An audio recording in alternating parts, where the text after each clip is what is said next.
Hello, everyone, and welcome. This lecture by Reza Negarestani titled The Measure of the Red Wedge, Bogdanov and the Technical Fate of Revolutionary Organization is a public program of the New Center for Research and Practice held on April 19, 2026 at the studio of John Garrett in Vienna in collaboration with Vienna Circle 2.0 or VC 2.0. VC 2.0 is inspired by the original Vienna Circle and premised on rethinking of its legacy. It brings together researchers and artists exploring the intersections of philosophy, mathematics, and governance theory. We thank John Garrett for generously hosting this gathering and those present online and in person for their participation and engagement. Before passing the word to Reza, I'll read the abstract of the paper he will present. Reza Negarestani's presentation returns to the early Soviet revolutionary conjuncture, not to recover a lost doctrine, but to reopen a still unresolved problem.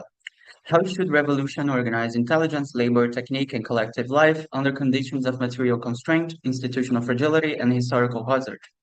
Taking Alexander Bogdanov and Alexei Gestev as two proximate yet divergent figures, the talk argues that the revolution was never only a conflict over programs, ideologies, or state power. It was also a conflict over organizational architectures, over how social transformation is modeled, engineered, and made robust and durable. Bogdanov's Tektology, his general science of organization, is read here as an attempt to think collective intelligence through the composition breakdown and repair of complexes across politics, science, pedagogy, culture, and medicine. Gestev brings the same horizons into a harsher and more hazardous light. In his vision of mechanic labor, rhythm, calibration, and standardization become the template for a new human type. This is where the question of engineerism becomes unavoidable.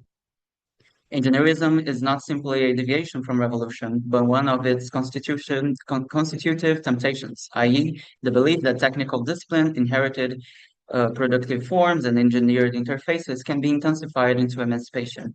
Yet it is precisely here where labor comes to be read almost manometrically, that its technical organization begins to shade into the administration of human beings. Against this danger, the talk develops the concept of the deep objects. Institutions, techniques, and social forms are treated as compact carriers of long histories of labor, struggle, and organization. A deep object sits in the tense interval between design space and metabolism, between the horizon of possible recomposition and the material costs, infrastructural limits, and reproductive constraints that condition what can actually endure.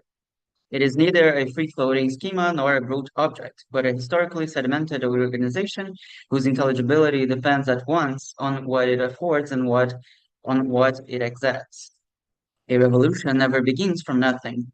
It inherits infrastructure, habits, command techniques, and cognitive schemas, even as it attempts to build new forms of cooperation and collective life. The question then is not whether engineering belongs to revolution, but how inherited techniques are recoded, under what constraints, through which interfaces, and with what capacity for feedback, audit, and repair.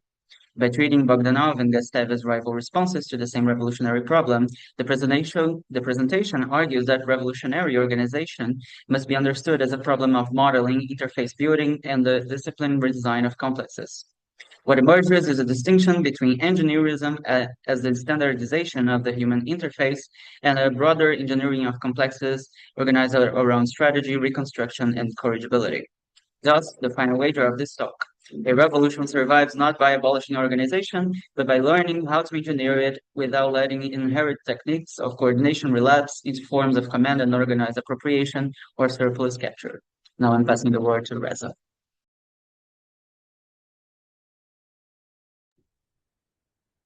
Thank you so much. So, before I begin, I want to offer a few words of thanks. First, to my dear friend John Jared for his generosity in hosting this talk in his magnificent studio. Of course, I'm extremely grateful to him for making this possible and for the warmth and openness with which he has welcomed this gathering into his most cherished space. My thanks as well to Ilya and his comrades who amount, in the best sense, to a true 21st century version of the Vienna Circle. and to the new Center for Research and Practice for creating the conditions for occasions like this. And thank you for all being here. Of course, time, attention, and presence are never minor things, and I am sincerely grateful for all three. So before I start to share my screen with the diagrams and start reading for an hour, 15 minutes, I want to say something as a kind of a background information for this talk. So what underlies this talk is a split between two features of acceleration, yet unfolding. In Alexei Gustav, one can already discern a Bolshevik precursor of right accelerationism. The setup, social engineering, iron rhythm, the worker recast as interface and instrument of the machine. He arrived too early for the age of modern computers, though, and so his project fell above all on the machinization of human beings. In Alexander Bogdanov, in contrast, one finds a Bolshevik forerunner of left accelerationism, not the human absorbed into machinic command, but the construction of a self-conscious collective intelligence, a red star, rather than a terminator. So,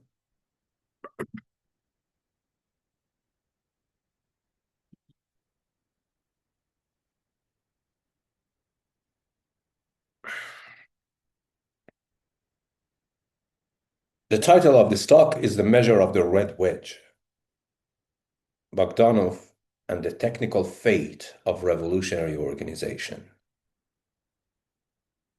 Prelude. Why begin with a Bolshevik revolutionary? The first attempts to write a general science of organization did not arise in quiet libraries, but under tectonic historical pressures, political, material, and epistemic. Alexander Bogdanov, life traversed the student conspiracy, underground print shops, field hospitals, and blood transfusion institutes. He was not a detached theorist of systems, but a doctor, educator, and experimentalist for whom organization was not a cultural gloss, but the active concrescence of collective intelligence. From his earliest activities, a pattern emerges in the student Zemlyachestva, mutual aid funds consolidated into infrastructures for living and revolutionary plotting. Though not Kropotkinian organization per se, they can be read retrospectively through that vocabulary and functioned as early laboratories or collaboratories, to use Wolff's understanding of collaboration and laboratories, centers without walls. In the Moscow and Tula circles, discussions groups condense into central worker circle, coordinating agitation and education. Under police repression, these organs fractured and recombined. They are early embodiments of what Bogdanov would later formalize as ingression, disingression, and substitution, the weaving of interfaces, the breakdown of resistances, and the construction of models to bridge topological rifts and institutional gaps. Seen as organizational experiments under hazard, tektology ceases to be in abstract schema and becomes a codified record of such trials. Bogdanov's wager is that structurally isomorphic problems of coordination, regulation, and repair recur across physics, biology, party work, and medicine, however different their scales and constraints. The task is to make these problems explicit and portable without eviscerating the histories that make particular solutions work. Across labs and workshops, studios and assemblies, the predicament is the same. Modeling is an act of compression. It reduces state variables, trims detail, suppresses time, and routinizes judgment. Sometimes this secures explanation and control. At other times, it hollows out the scaffolding needed for intervention and repair. Every compact model is, at bottom, a proposal about what can be forgotten. The claim I want to defend by updating Bogdanov is simple. Compression buys control only when it preserves the organizational invariance and generative history on which action depends. This carries weight for a second reason. Bogdanov's project sits at a fork in the revolutionary 20th century. One path treats organization as a problem of collective intelligence, corrigibility, and recursive redesign. Another calcifies into orthodoxy, command, and the policing of a single worldview. If Bogdanov identifies one possibility inside the revolutionary conjecture, Alexei Gustav, the poet-engineer and the so-called Russian Ovid of machines, marks another tension within it. The dream of social engineering in which labor, discipline, and machinic rhythm are fused into a new human type through the setup.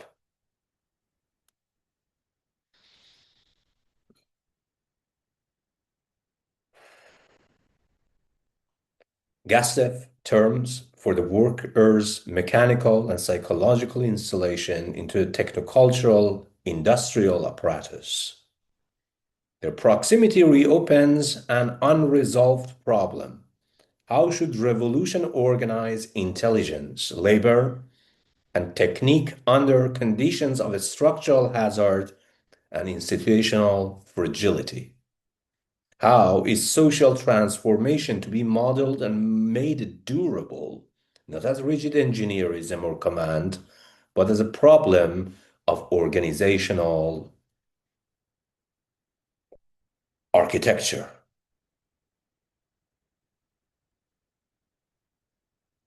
This account is written with an awareness of prior works on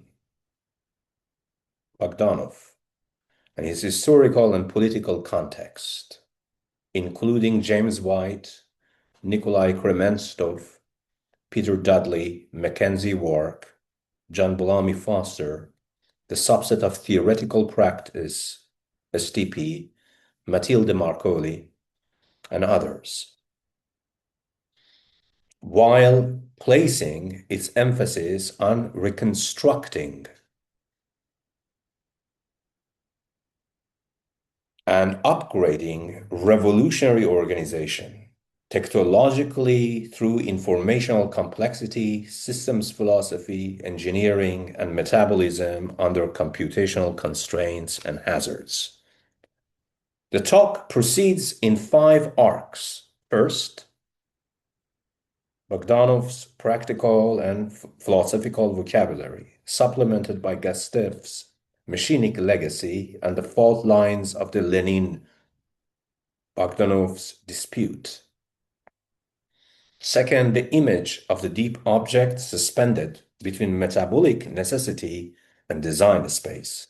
Third, a series of modeling architectures under hazard, including similarity, simulation, bisimulation, and the specific rigors of contemporary engineering. Fourth, navigation and abduction as the cognitive labor that keeps the between traversable.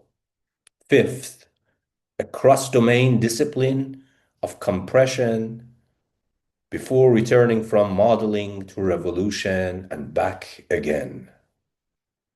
The refrain throughout is simple. A strategy is part of the explanation. A model that travels is not one that merely mimics its target, but one that carries its structural constraint and generative history robustly enough to bridge disparate domains without losing its grip on action.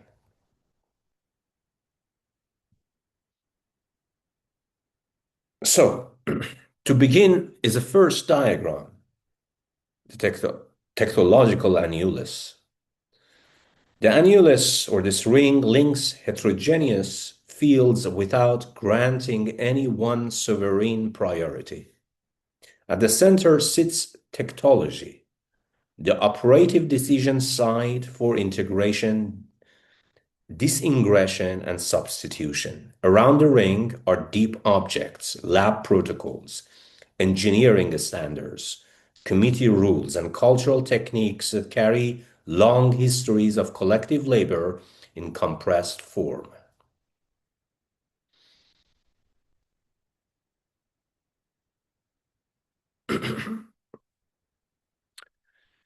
In science, a deep object may be a simulation code refined across generations. In politics, a strike committee or rotation rule that stabilizes coordination. In culture, a montage grammar that preserves methods of recomposition. If Lisitsky's red wedge pictures revolutionary intervention, measure names its shadow, the calibration and stabilization of that intervention through the manometer and the technical recoding of life. The point is not taxonomy, but circulation. The arrows are traces, paths by which a coordination pattern in one site becomes available in transposed form in another. Organizational operations travel and accumulate depth. The question is what must remain invariant in such objects, is what must remain invariant if such objects are to move without losing their grip on action. This diagram specifies what must be preserved when such deep objects are modeled, transferred, or redesigned, and each later diagram can be read as a zoomed-in segment of this ring.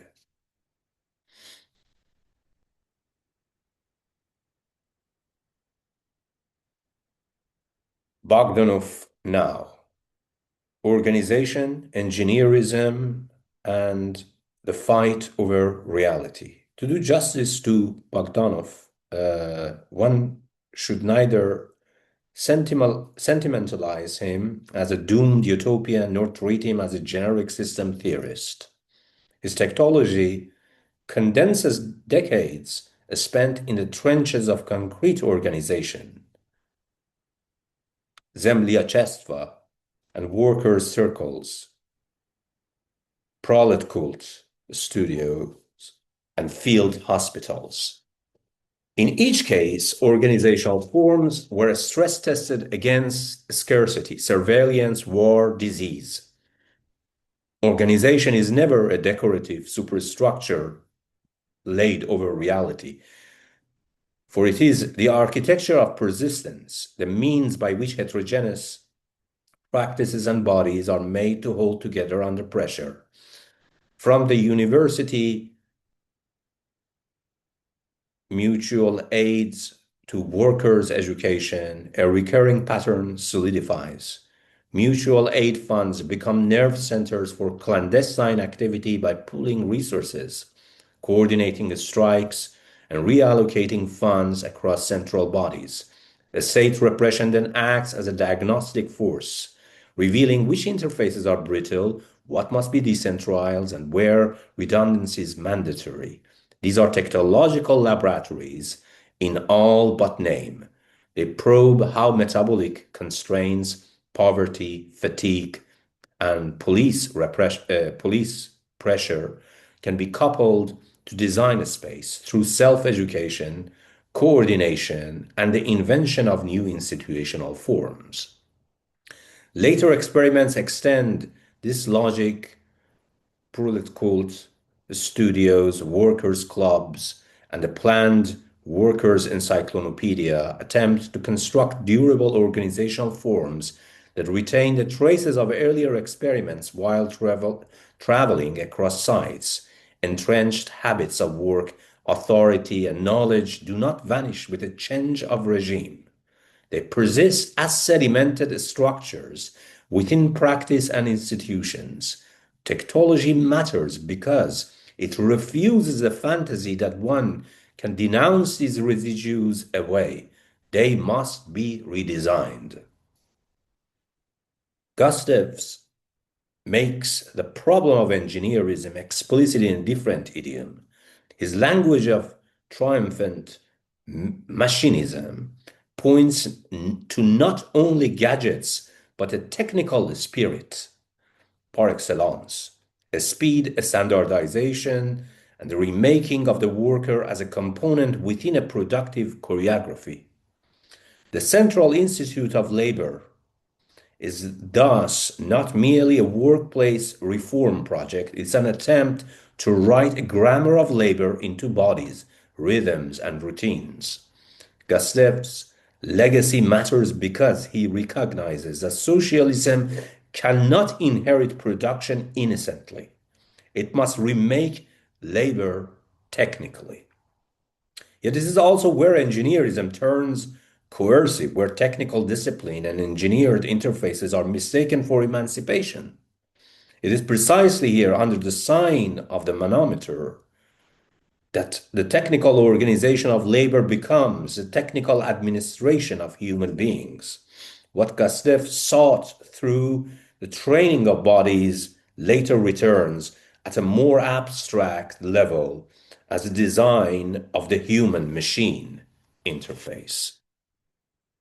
That danger becomes clearer if one sets Gustav beside Peter Palczynski.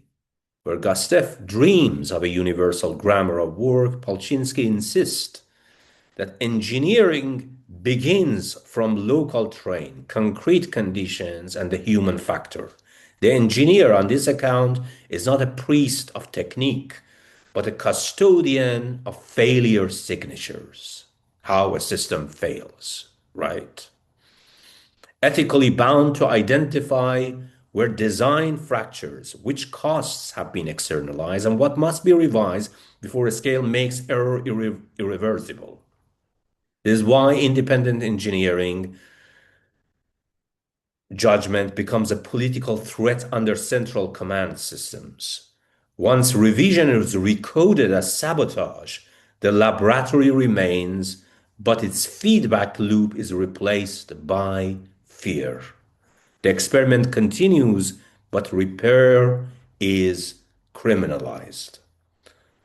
Bogdanov's philosophy already maps this organizational horizon. Experience for him is not a private datum, but an active assembly organized at multiple levels, individual habits, complexes of shared practice, and institutional procedures. The truth of a concept lies in its concrescence, its ability to link and reorganize collective labor.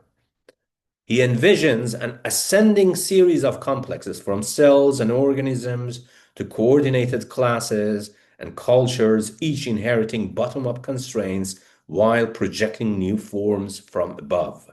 This is where Lenin-Bogdanov's dispute becomes structurally decisive. Bogdanov's imperial monism anchors Marxism in a non-dualist, practice-centered conception of cognition. Objectivity is not denied, but relocated into organized, corrigible patterns of social practice. Lenin, by contrast, reasserts a reflection materialism in which consciousness mirrors a fixed external reality and correctness is guaranteed by fidelity to a single worldview or party line worldview. While the philosophical disagreement is real, its political consequence is terminal. Once a singular correct picture is bound to the party line, alternative organizational grammars cease to be rival strategies for navigating hazard and appear instead as errors or, at worst, as heresies. At stake was no scholastic quibble. Imperial monism was a final attempt to reconcile structural explanation with the demand for an integral personality, that is, a subject capable of acting within history without being reduced to a passive mirror of its laws. Bogdanov's wager is that concepts are active instruments for reorganizing collective experience. Lenin's wager is that philosophy must secure a static image of reality in advance. The first orientation keeps open the practical question of how to coordinate under conditions of a struggle. The second expels evaluative judgment as a suspicious residue, only to reinstall it later as party correctness. This is why Bogdanov's split must be read as a conflict over architectures of modeling, not merely doctrine. Bogdanov's ask how collective experience is organized, revised, and rendered navigable. Lenin's polemic turns that question into a test of orthodoxy. What drops out is the problem of how practices, institutions, and languages construct the horizon and what counts as reality for a collectivity. The cost of this foreclosure is immense, however.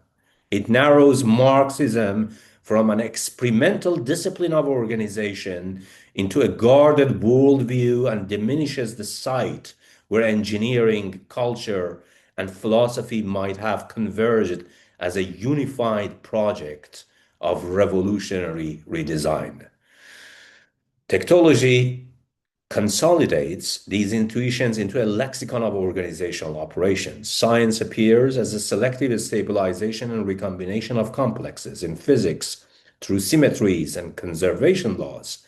In social practice, through roles, routines, and feedback circuits.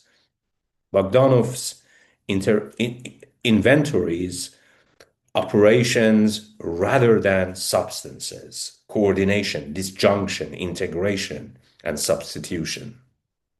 Because forms are perpetually threatened by disorganization and degeneration, a tektological account is diagnostic before it is celebratory. It asks what maintains a complex's integrity, how it might differentiate without fracturing, and how repair can be hard-coded into the form itself. Bogdanov's crisis vocabulary sharpens the point. An organization enters crisis when established boundaries are breached and complexes begin to interpenetrate. This begins with a conjunctive phase where new linkages form and older separations dissolve, followed by a disjunctive phase in which fresh boundaries stabilize. Development is this rhythm of recomposition.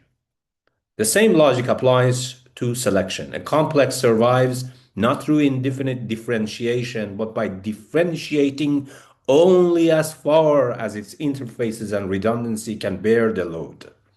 Beyond that threshold, simplification, or the holding back of possible variation is not betrayal, but a condition of survival. Two, the deep object between metabolism and design space. To speak of a corridor between metabolism and design space, one must first needs a sharper sense of what deep means. Classical information theory marks two trivial extremes. The perfect crystal, which a minimal program can print once the unit cell is known, and the random gas microstate, whose only program is effectively print this mess. One is total redundancy, the other total noise. The significant object lie in the middle, a strand of DNA, an engineering standard, or a durable institution. Each admits a relatively compact description, yet its actualization requires extensive work, evolution, training, incremental design, or political struggle. Charles Bennett calls this logical depth. The point is not merely brevity of description, but the computational path length of the shortest plausible process that generates the object. A deep object is compact in description but extensive in realization. It is compressed record of a history. Mingley and Paul Vitani sharpen the point by showing that a merely complicated object may be hard to summarize, while a deep object bears the residue of a long generative path. Take a single example, a soda can pull tab discarded in the dirt, or a whole pile of them. As litter, it is unremarkable. As an object, it possesses a precise sedimented geometry. A lever, a two-staged lever, tuned to human phalanges. Material yield.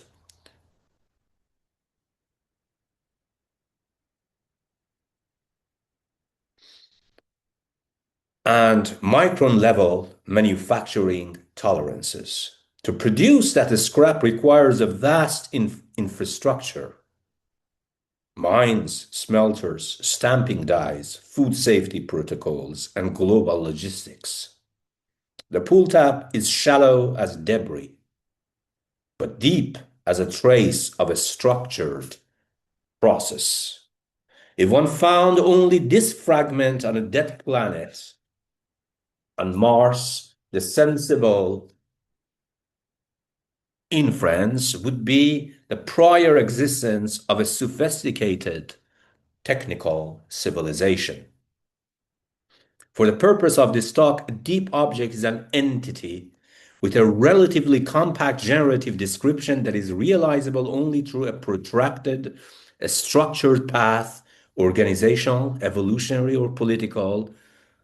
Its internal structure bears the scars of that history, such that any injudicious compression strips out the invariance that makes it functional. And here, a Terminator joke about a hypothetical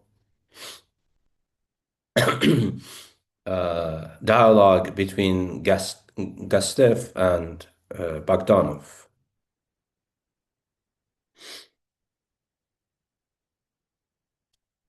So,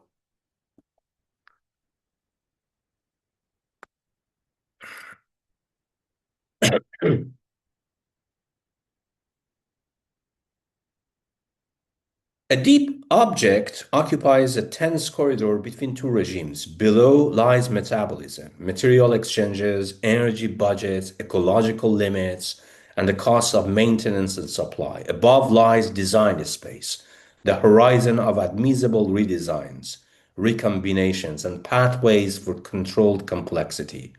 A shallow object has become uncoupled from both, either floating as a frictionless fantasy or sinking into mere inert constraints. A deep object bridges both. It remains answerable to cost and open to redesign.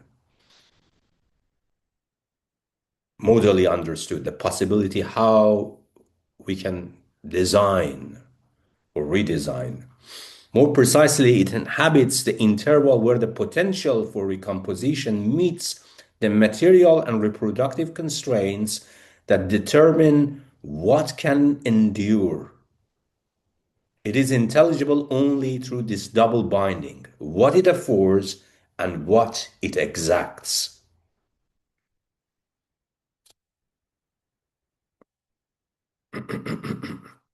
Multi-scale modeling, for example, in engineering,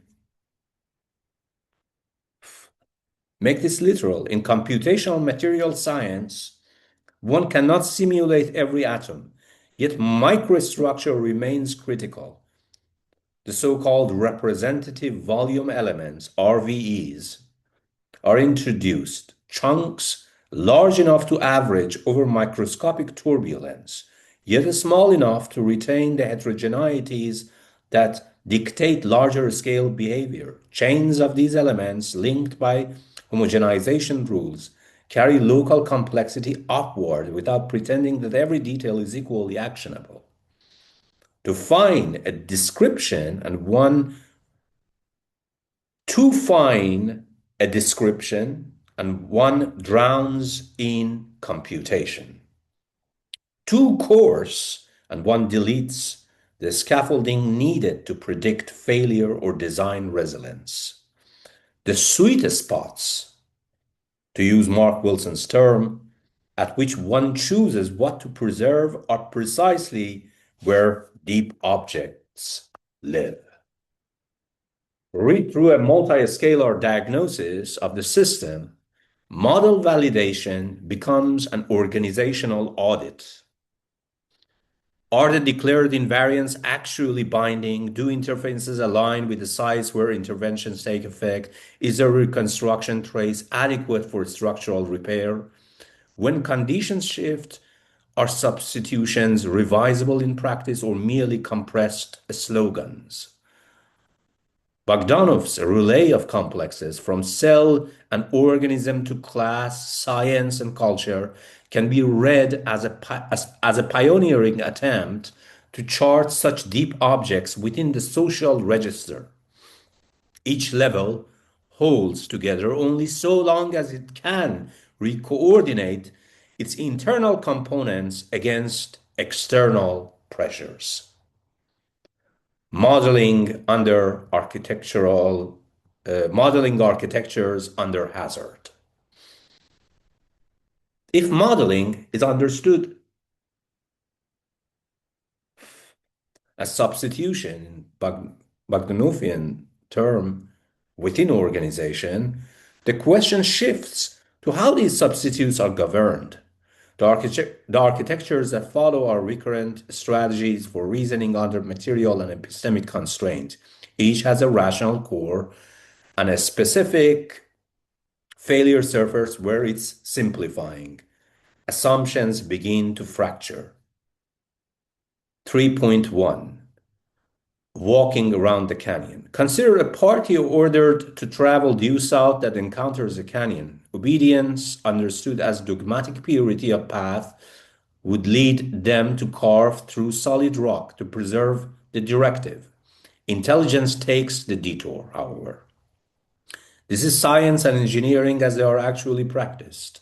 We routinely navigate indirect routes around computational canyons or hazards, where a straightforward derivation would be intractable, fragile, or pointless. Following Mark Wilson, we can call these moves forms of physics avoidance, not an evasion of phenomena, but a strategic bypassing of computational hazards irrelevant to the organizational tasks at hand. In this architecture, a microscopic swarm is coarse-grained into a continuum. A dynamic problem is reframed as an equilibrium manifold. and fast time processes are collapsed into discrete branches and thresholds. These moves do not merely simplify, they shift the ontology of the problem. The remedy is therefore both practical and deontic. Publish the detour. One must state why the reframing was enacted, which quantities have been promoted to primacy, where the architecture holds, and where the original path must be rejoined. A detour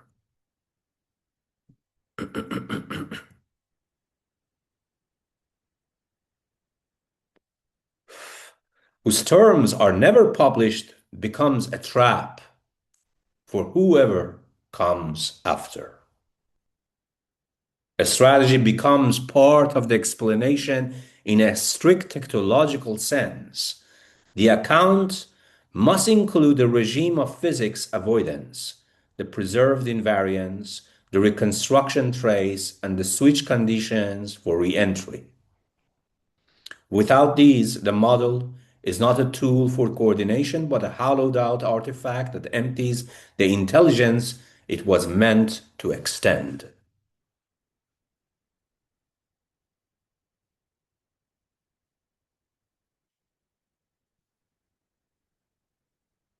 3.2 Similarity simulation and the limits of bisimulation. Understanding does not arise from similarity alone. Similarity without simulation leaves an evocative but inert image. Simulation without similarity produces a brute force engine unmoored from the phenomena. A rigorous model must do both, resemble in the right respects, remain runnable and perturbable, and be capable of integration with other models. For such architectures to travel, we require Rudolf Carnap's method of explication, a form of conceptual engineering that transforms vague notions into sharp operational tools. In this regime, exactness and fruitfulness take priority. Simplicity and likeness matter only insofar as a task warrants them. A similar model that preserves no relevant invariance is a facade, just as an elegant idealization without test is a mask over structural absence and metabolic debt. A simulation that reproduces surface patterns but encodes no constraints for intervention is ornate curve-fitting. A model that cannot be wrong in a specific way is never right in a way that it actually matters. There is also a temptation internal to analogy itself. Designers often acquire a favorite method that, once rewarded, ossifies into a private religion and steers every comparison. Analogy then stops testing new surrogates and merely replays a preferred template. Tektological discipline treats such motivated compressions as defeasible hypotheses with explicit transfer charters, not as idols. Concurrency theory offers a useful toy image here. In process algebra, two systems are equivalent when an external tester cannot distinguish them, because for every move one makes at the interface, the other can match it. A Turing test or a comparison between a deep-seated theocracy and contemporary capitalism serves as an example of such behavioral equivalence. A state called bisimulation. Understood tektologically, this is the limiting case of substitution in Bogdanovian sense. Two complexes share a coordination grammar when every admissible interaction available to their environment can be replayed without loss. But deep objects begin where bisimulation stops. Bisimulation brackets cost, history, and repair. A theocracy and a capitalist state may be behaviorally equivalent, as we have seen it, particularly in the Middle East, at the interface of a trade agreement or surveillance protocol while possessing radically different metabolic profiles, failure surfaces, and reconstruction traces. They can enact the same sequence of moves while placing very different demands on bodies, infrastructures, and population histories. A robust substitute is therefore more than behaviorally adequate. It must preserve enough internal resistance and reconstructability to remain workable under hazard. This underscores a political imperative. A post-capitalist organization cannot simply erase the previous coordination grammar because certain observables must remain continuous. Provisioning, health, transport, and the basic metabolism of reproduction. Everyday life cannot be smashed and then rhetorically, miraculously repaired. Yet the new organization must decisively break equivalence along other dimensions: poverty, command, risk allocation, and labor control. In this sense, there is no genuine bisimulation between capitalism and socialism. Once metabolic costs and risk paths are integrated into the interface, the two trajectories cannot be matched move for move. The technological problem is to specify which invariants must be preserved, which must be severed, and how a reconstruction trace is carried across the historical cut. This also clarifies a recurrent error in modeling. When equivalence is defined only by visible outputs, a simulation becomes a closed loop, wired to confirm the assumptions that produced it. The code returns a specification rather than discovery. The real test, the technological stress test, so to speak, is whether the surrogate survives contact with measurements it was not tuned to and metabolic constraints it did not foresee. 3.3 Levels, Mechanism, and the Problem of Engineering. Levels are local to mechanisms. They are not generic layers of a what, the static objects of a worldview, but definitions of where. The organized interfaces at which an experimental revolutionary practice couples to a system in our update of Bogdanov's tektology. There is no universal staircase rising from micro to macro on which all policies move in lockstep. Structural cuts hold only where the mechanism holds them. They are the sites where intervention either gains a grip or slides into the void. And that's the whole point of Lisitsky's red wedge. The red wedge is essentially revolutionary disruption at a very specific level, at a very specific sort of mechanism. The point of a strike, the point of wedging. This logic applies to engineering as much to philosophy. A wage increase at one plant, a tweak to a ranking algorithm, a redesign of a turbine blade, or a shift in workshop rhythm, none of these causes the whole system. Each intervenes on a discrete segment of an organized chain, modifying only those higher level behaviors for which that segment is constitutive. Thinking this way blocks two temptations at once: the voluntarist fantasy that a local tactic, revolutionary local tactic, can be cut and pasted anywhere, and the flat ontology in which everything is an actor and therefore assumed to compose seamlessly with everything else. The commanding lesson drawn from both Bogdanov and the engineers in his orbit is that interfaces must be made explicit. Gustave intuits this through the setup, Ustanovka.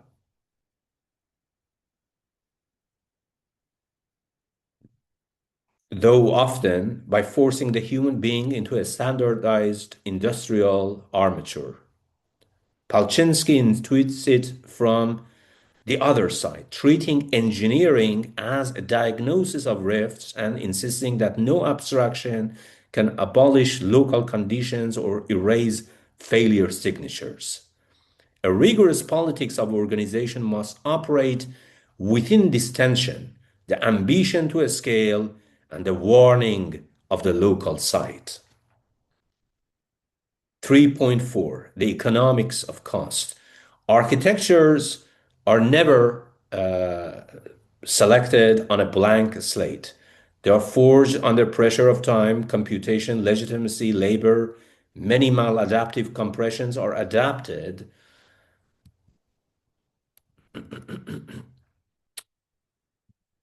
simply because their more rigorous rivals are unaffordably expensive in the moment. The point is not to moralize these shortcuts, but to audit and formalize the detours so that metabolic necessity is transformed into a revisable technological strategy and a calibrated organizational operation.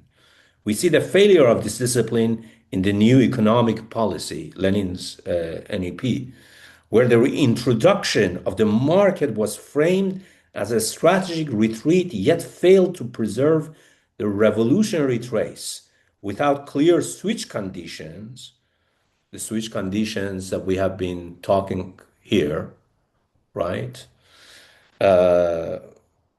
Without clear switch conditions or a way to bridge the metabolic rift, in the sense of Marx, the detour became a structural trap.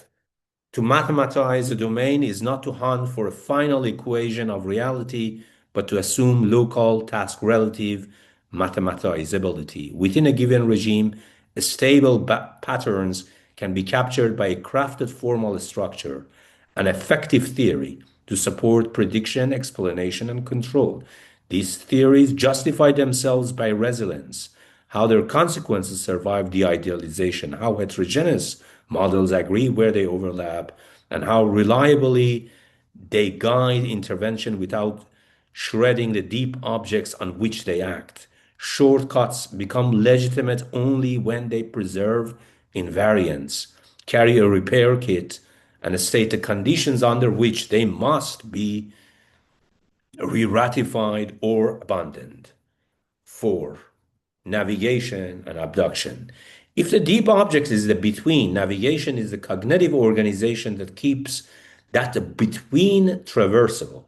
It denotes the disciplined traffic between local descriptions where intervention and measurements are possible and global aims, where composition, integration, and redesign occur.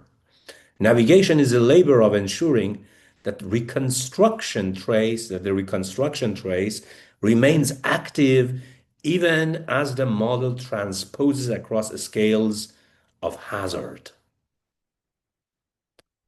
Bogdanov spent much of his life engineering institutions to solve this very problem. Party schools linking high theory to shop floor experience, proletarian universities rearranging curricula around workers' practice, and a workers' encyclopedia that reindex knowledge by labor processes rather than inherited academic disciplines. These are navigation engines in institutional form, laboratories designed to keep the revolutionary trace legible across scales.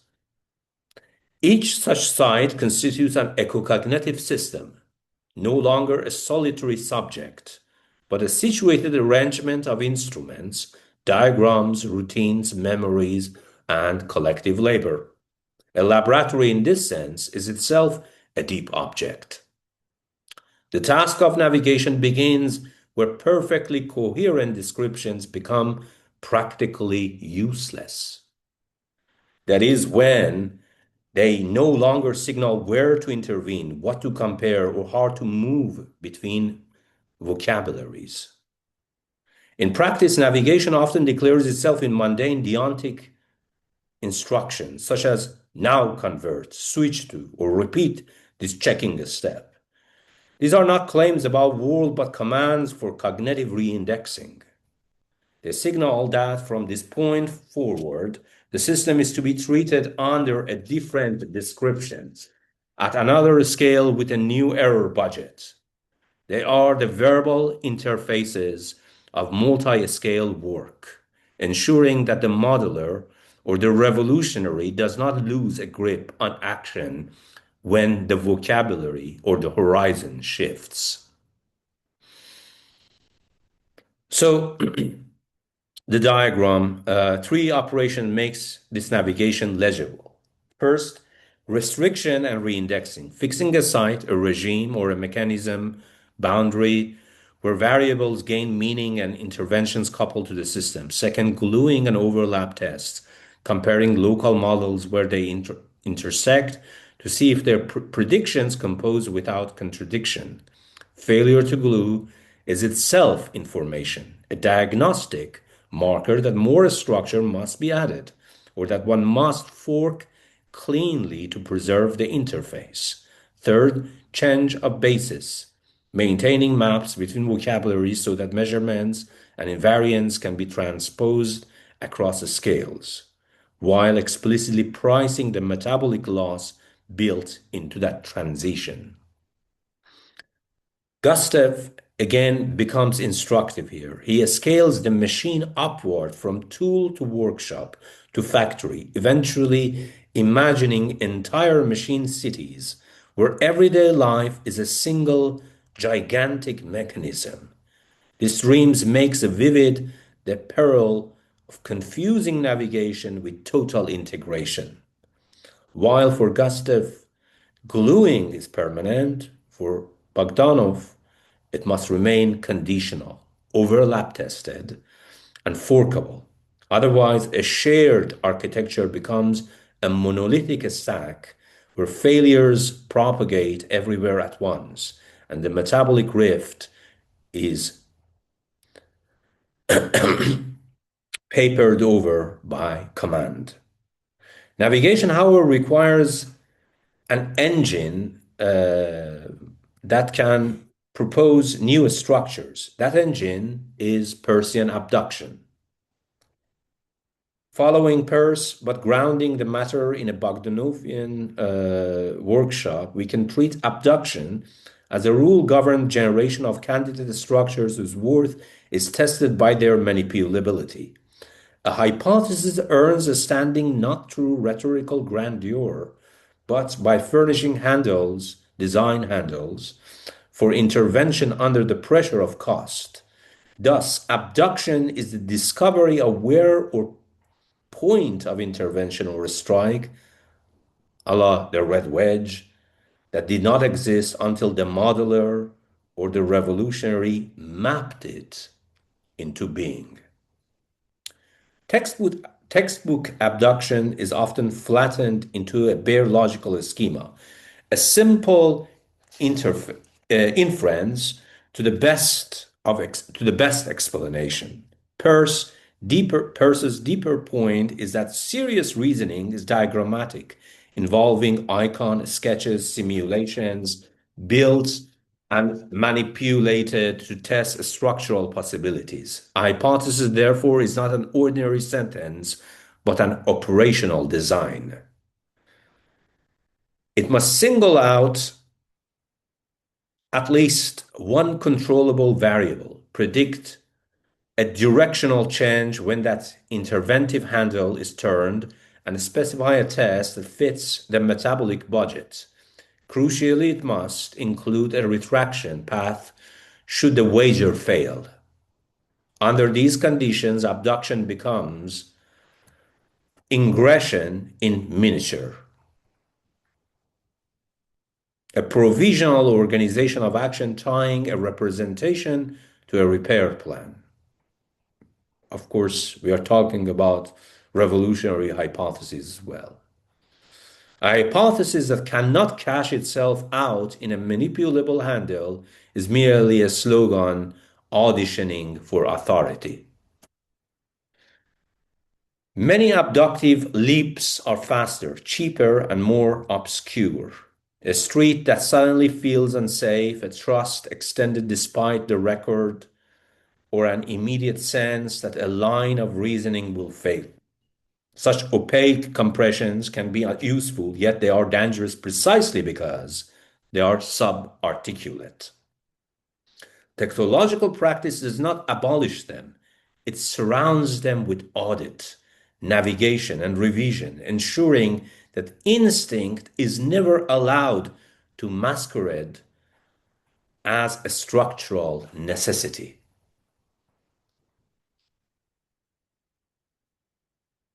Within an ecocognitive framework, a hypothesis lives across the agent-environment artifact system in diagrams, prototypes, shared jargon, and the collective memory of prior failures. An intuitive idea regarding a bridge, a workshop, or a policy is really a reconfiguration of an organizational assemblage, a shift in which variables are tracked, which tests count as legitimate, and which risks remain tacit. The abductive cycle can therefore be formalized as follows. Pose a manipulable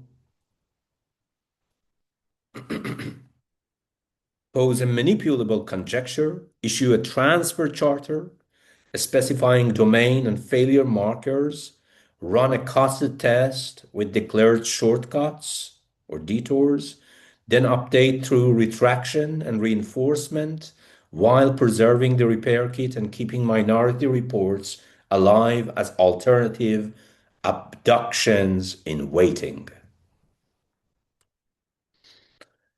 A cross-domain discipline of compression. What remains is a discipline capable of traveling across domains without flattening into a pseudo-revolutionary slogan. It is centered on three linked obligations: fidelity, transfer, and depth. Fidelity is the obligation to preserve the structural invariance on which action depends. In the sciences, these include conservation laws and stability margins. In engineering, tolerances and robustness. In politics, they include due process, audit trails, minority reports, and channels, rotation rules, and exit structures that turn destructive departures into clean forks rather than internal implosions. Transfer is the obligation to state where these invariances still hold through the transfer charter, validity ranges, failure signatures, and the metabolic costs of moving an architecture from one regime to another. Without this, even a brilliant local solution is reduced to theatrical universalism. Depth is the obligation to preserve enough generative history for repair and re-specification. In computation, this involves solver trails, closures, regulators, and the mesh logic that records why certain paths were rejected to begin with. In governance, it means decisions explicitly tied to their original proposals, peer reviews, preserved dissent. In pedagogy and culture, it requires formats, manuals, and reconstruction traces that allow practice to be taught and transmitted without being reduced to liturgical socialist repetition. These obligations jointly yield a bridge protocol.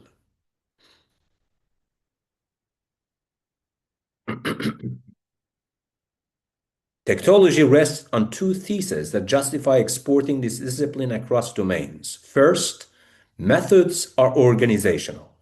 Every inferential or technical procedure coordinates heterogeneous elements into coherent arrangement. Second, organizational methods can be abstracted, compared, and recombined without collapsing their material differences. The bridge protocol crashes this out as a checklist. Name the task, declare the invariance, choose an architecture under hazard, and state the detour. Attach a transfer charter, log a reconstruction trace, identify where interventions actually grip, and where models can legitimately glue. If gluing fails, then fork cleanly while preserving the interface. And schedule re-ratification so that depth does not curdle into shallow rituals. The issue at stake here is not a doctrinal universal, but a procedural one.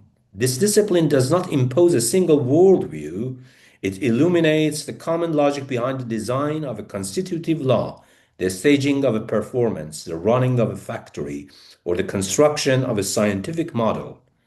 At this point, tektology becomes legible not as a theory of everything, but as a disciplined traffic in organizational methods, a way of moving between sites without losing the reconstruction trace.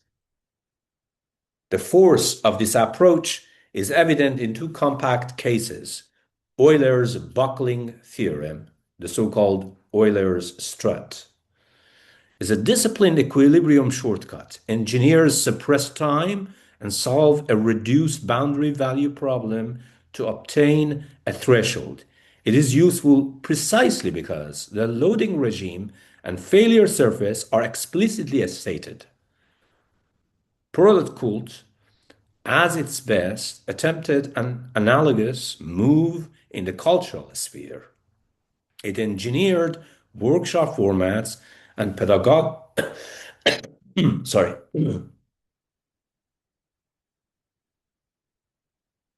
pedagogical routines, compressed cultural deep objects that could travel across sites without losing their functional link to labor and self-organization.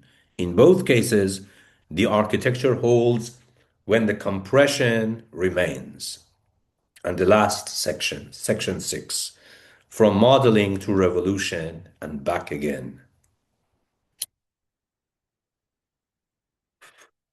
Read tektologically, the Marxian claim that history is a history of class struggle is revealed as a conflict over how organizational stacks are built and revised.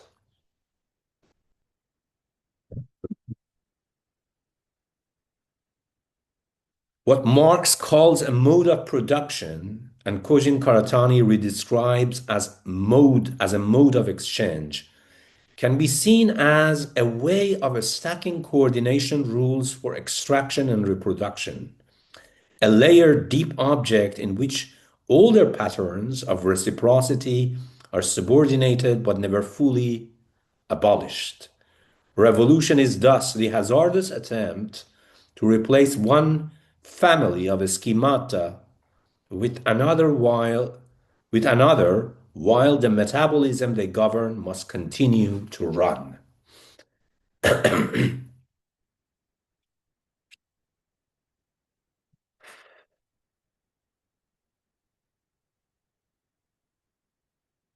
Bogdanov stages his problem fictionally in Red Star, in the debate over whether the Martian communist order can extend to Venus without sliding into predatory extraction of resources. The point is exact. A socialist project can fail not only by capitulating to capital, but by reproducing a colonial or productivist logic within its own design space. Bad organization or maladaptive organization does not more than misread reality. It engineers the failure surfaces along which walls and their would-be emancipators fall apart. If approached tektologically, the familiar, sorry, this is a repetition. So in Bogdanov, Red Star, this is exactly the debate between Nettie and Sterny over whether the Martian communist order, has to colonialize planet Venus for, aggressive resource extraction. This is why revolution cannot be reduced to a singular seizure of sovereignty. It is the reorganization of political and material life so that the new order is hard-coded into institutions, habits, and infrastructures, rather than announced as a proclamation. A revolutionary transition must preserve enough continuity to prevent metabolic collapse while breaking enough equivalence to stop inherited techniques of coordination from reinstalling command under new names. What capitalism calls efficiency is a highly specific compression regime in which costs are displaced downward and outward, meaning exteriorized or outsourced. Labor control, logistics, and finance are refined into a stack whose apparent elegance depends on externalized metabolic debts. A revolutionary organization cannot meekly negate that stack with a slogan. It must build alternative capacities for provisioning, planning, and repair while the metabolism of social life continues to run. That is why the problem of engineering is internal to the problem of emancipation. There is nothing inherently capitalist about optimization, logistics, or modeling. The question is always which objectives are optimized, which invariants are treated as binding, and who is allowed to audit the architecture. From this perspective, later Soviet debates around planning and cybernetics become transparent in advance. The core issue is never whether linear programming or feedback systems are in themselves emancipatory. It is which objective functions are installed, at what scales valuations occur, and whether long horizon ecological and social constraints are allowed to register as first-class invariants rather than being relegated outside of the accounting frame. Engineering is political not because it carries a hidden ideology in every bolt, but because every architecture decides what will count as cost, success, and who will absorb the remainder. This is why Gustafs remain both indispensable and dangerous. He recognized that a revolution failing to technically reorganize labor will simply inherit the enemy's machinery within the textures of everyday life.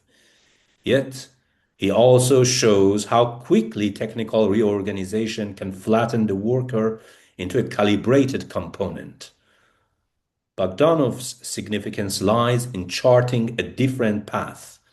Cultural organization, education, and philosophical labor are not peripheral supplements to production, but constitutive layers of the same organizational stack.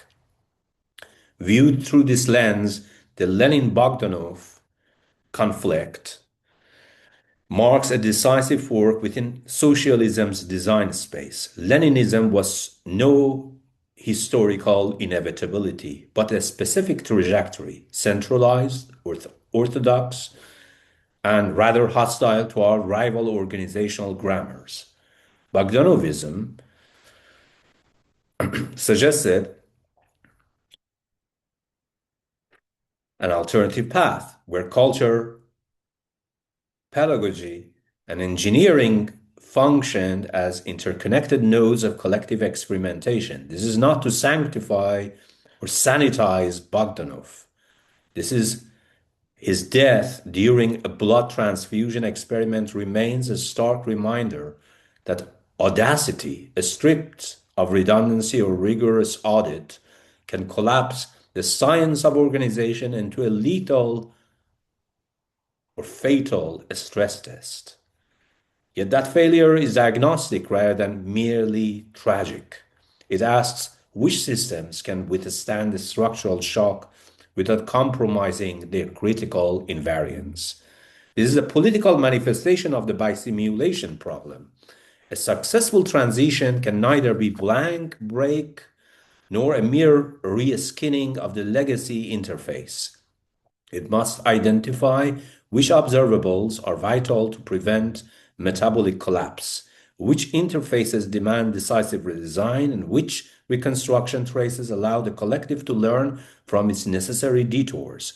This level of organizational depth cannot be conferred by decree, constitution, or state capture.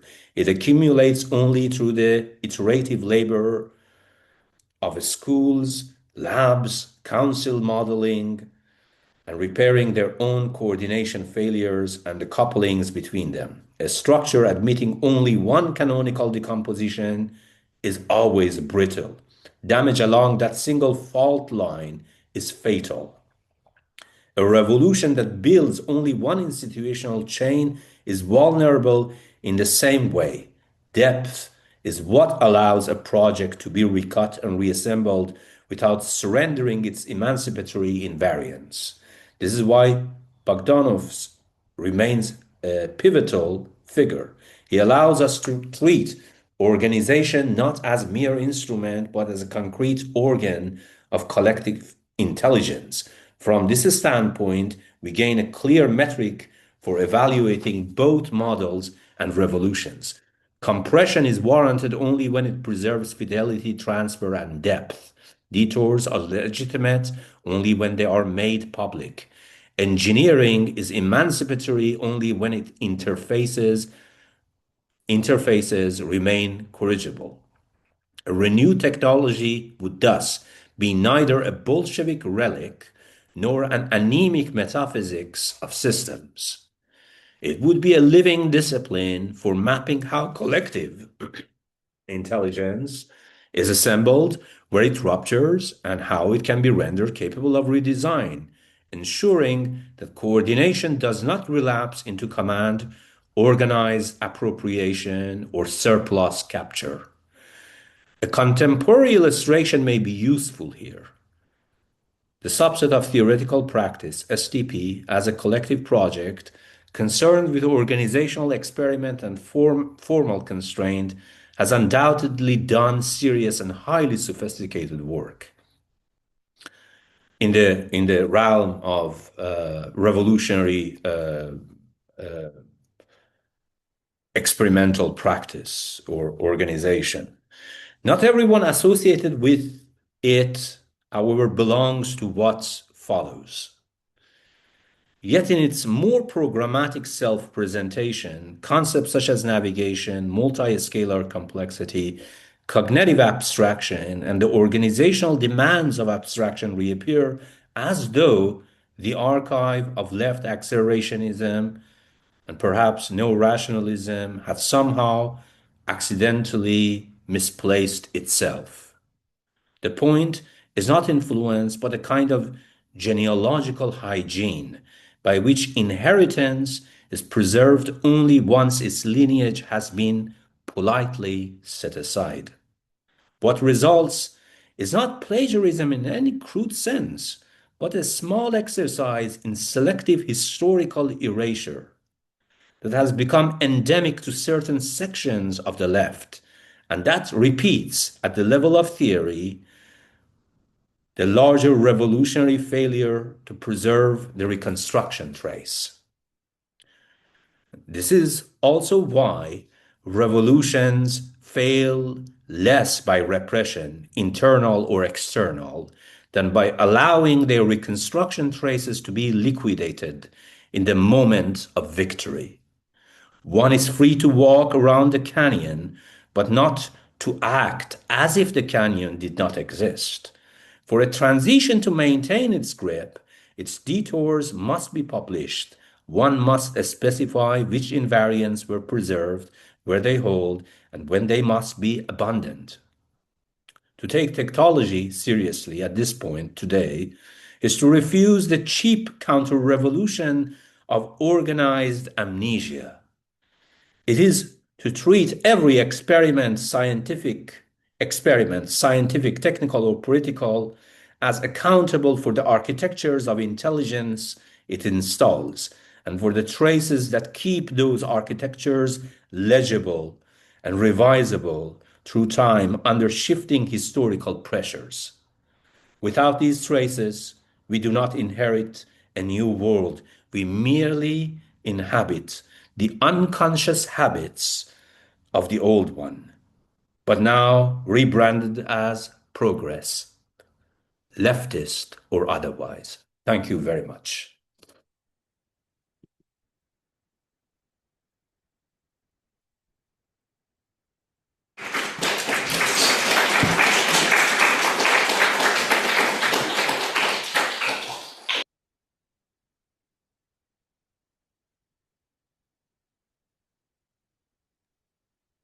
Thank you, Reza. Now I'll pass the word to Ilya, that is going to take the offline question.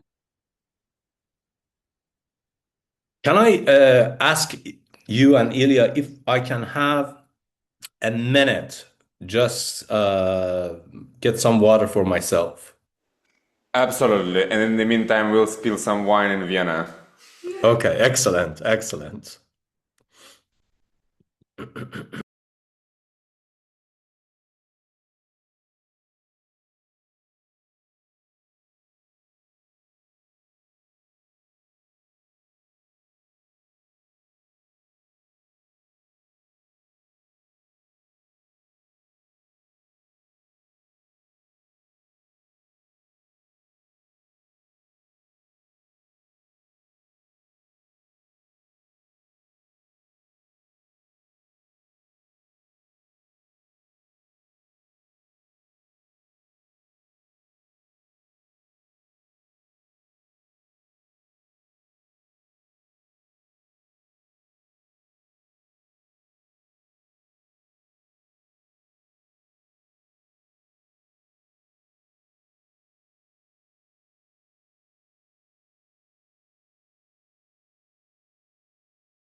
The video, I don't know. Hey, oh, yeah, good. Okay, thanks so much for the talk. It was kind of dense, but very nice. I really like the idea that like you brought up in the middle and also in the end, that kind of defining this invariance, and also kind of this, I don't know, somehow arrangement of this invariance, like from my practical perspective, for example, if like I'm talking about abolishing the police, I'm not talking about like killing all the police officers. I'm talking about creating some kind of safe environment where like antisocial behavior can be prevented or like mitigated in some more humane ways and so on. And in this sense, like I can kind of split the oppressive mechanism of coercion from like such invariances like community safety, like some autonomy of individuals and so on. On the other hand, I can imagine someone else, like kind of any political ideology would define their own invariance. So like some crazy anarcho-capitalist would say that our like the main invariant is freedom, so let's just buy guns everyone, so like that's how we protect our safety. On the other hand, like some social democrat would say that no, like the institution should be invariant, like maybe we can reform police and so on. So like in particular this kind of reformist approach would also be could be very Bogdanovian, and also like, I don't know, some all this kind of neoliberal imperial revolutions that we have in, especially like propped up by the United States, is also can be in a very like perversive way treated like as a very like elaborate organization. And like the question is there any way? So for me, the distinction is basically on some kind of ethical principles that I'm driven by, and is there where is it placed for some ethics, or if there is no, so like how would you mitigate such problems within this framework?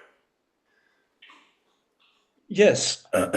Well, of course, ethics is a collective enterprise, right? Just as Bogdanov wants to turn organization to a collective enterprise. Obviously, a concept like freedom or liberty is not an invariant.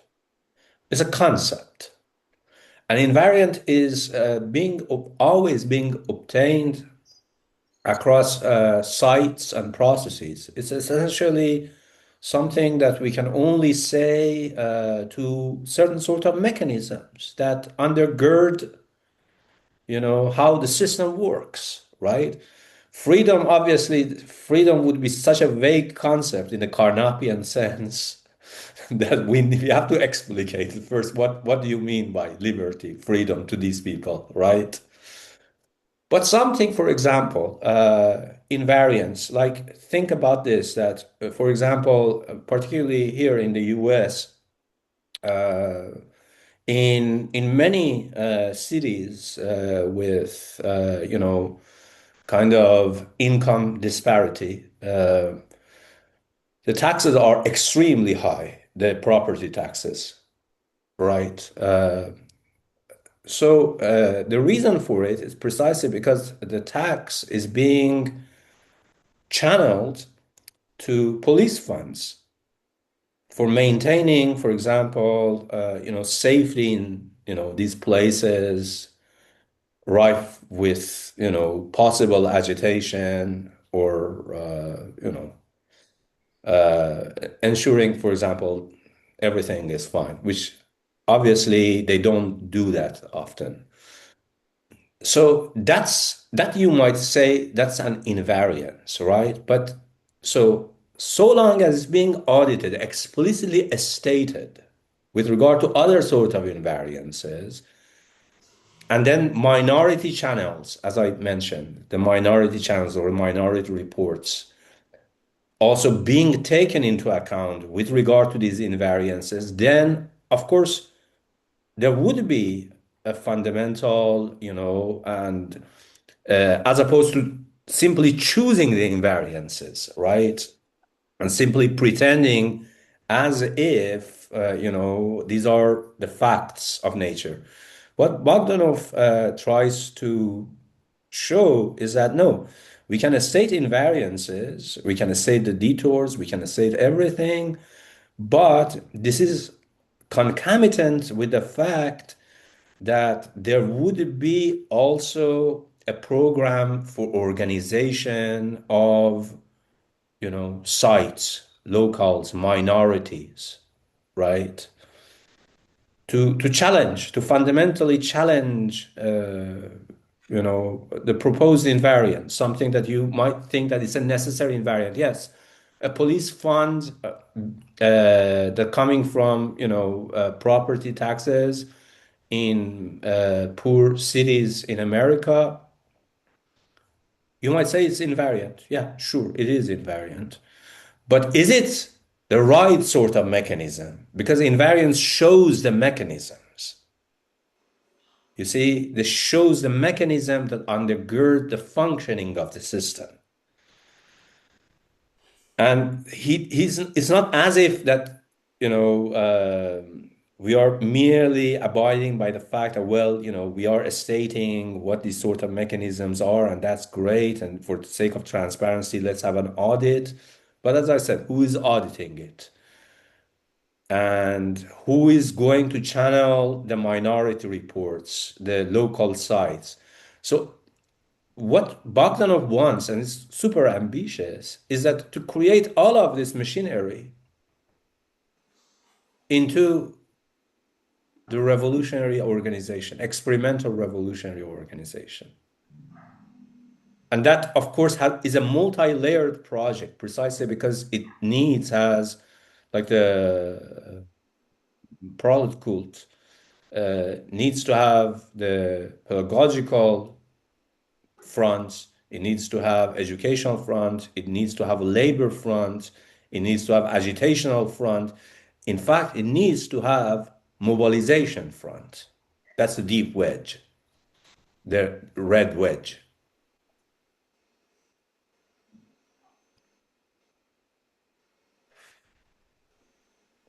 But freedom absolutely is not a mechanism. Mechanism is not an invariant. Invariant can only be applied to a chain of causation.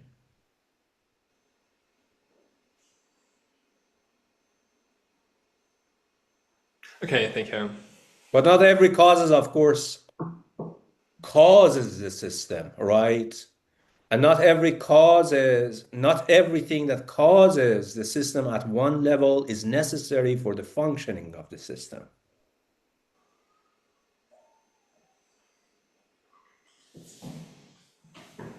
Yeah, do we have questions online? Maybe a third?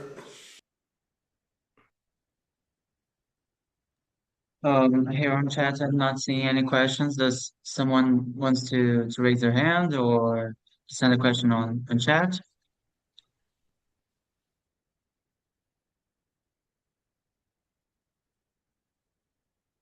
Oh, otherwise we have another commentary from Vienna, question commentary, so I'll just open the floor for Vienna. Video on or? Video on is fine. Hi Reza, thanks for the talk. I don't have a commentary, I have a very short question, or I don't know if I can keep it short. So I was wondering how this theory or this theorization of the practice of engineering applies to concrete political struggle in the here and now, absent of proper or revolutionary infrastructures in certain places, like for example Austria, where you don't have good leftist revolutionary infrastructure and organization, where we have these political organizations, liberal organizations like political parties or unions that leftists tend to work with by way of entrism, by way of kind of working with them in cooperation. But these So, for example, you would work with a union trying to organize a certain shop floor, and the union is, by way of its organizational design, incapable of adapting its model to the demands raised within the shop floor, right?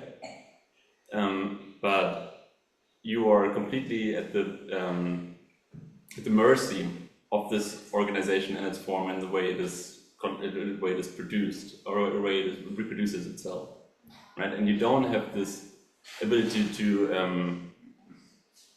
they would have the ability to experiment. You don't. You, as like a local activist within the shop floor, don't have the ability to experiment there, right?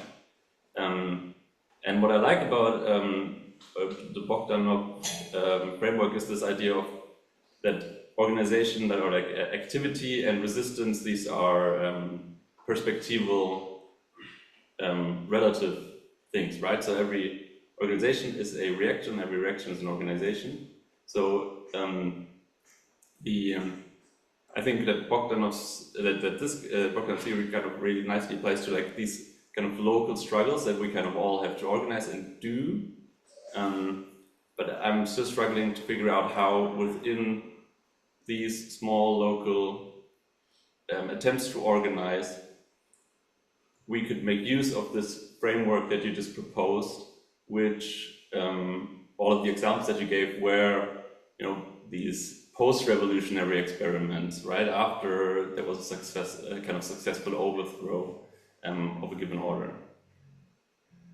Sure. So, if I'm not mistaken, you're asking that how can Bogdanov's technology can be served within the revolutionary praxis as opposed to post-revolutionary praxis, right? Something like that. Okay. My honest answer to this, I would say we don't know. Exactly, we don't know.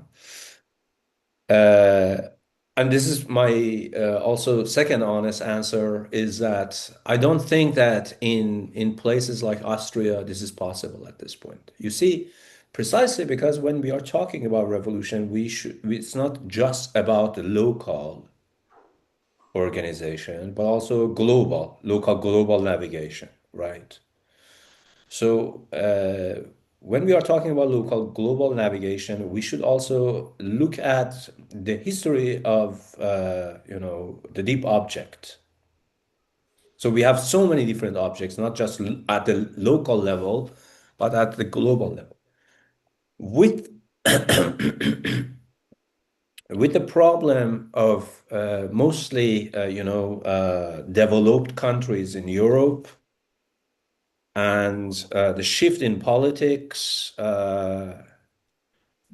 this becoming rather a distant dream to overthrow by merely overthrow, or not even overthrowing, but rather rechanneling, becoming more and more difficult, precisely because the historical conditions rife for revolutionary praxis have been exhausted. You see, I think that this is something that is a little bit pessimistic, but I think it's something that we should take into account. You see, when we are talking about nation states, we are essentially abiding by certain sort of parameters of the nation state, right? Developed countries, nation states in Europe have exhausted their revolutionary potential, I would say. So that's a completely different topic, how to mobilize revolutionary red wedge against, these sort of societies, which are fossilized a little bit. I would say that it's not an irony, but I would say it in a very twisted sort of way. I think that the United States of America has more potential for revolution than Europe,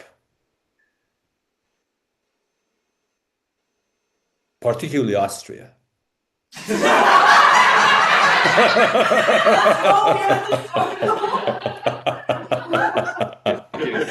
Wow! Congrats, guys! Either do we have questions from the web? Yes, we have. We have one question from Christian Gutierrez.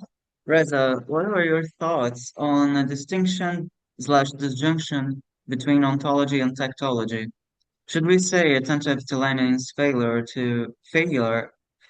should we say, attentive to Lenin's failure of first declaring a dogmatic ontology, that ontology should be secondary to tektology, always subject to Peircean revision, rather than a pole on the axis of knowing what, parenthesis, ontology, to knowing how, tektology?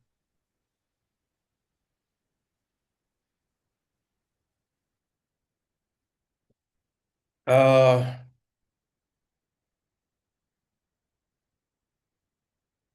don't think that it's about ontology versus tektology, really, even when we are talking about Lenin Bogdanov's split. I think that Lenin wants a very specific sort of ontology, right? Sort of obtained by a form of reflection materialism.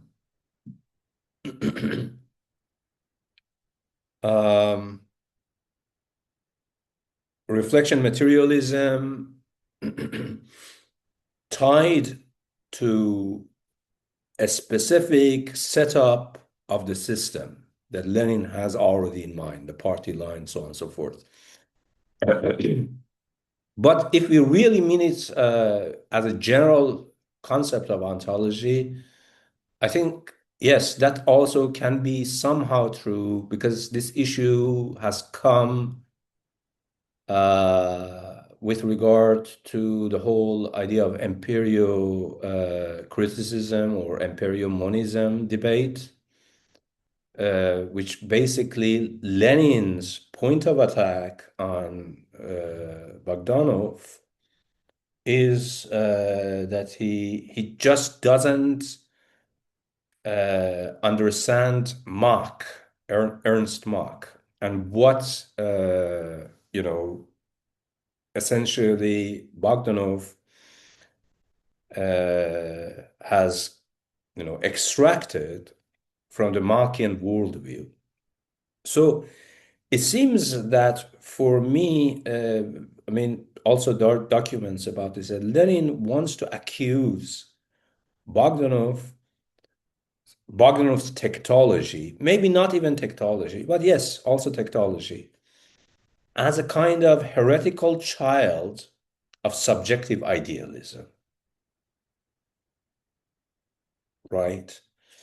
Whereas, precisely because it denies the kind of, not denies, it refuses to surrender to some sort of given external worldview that Lenin wants to essentially,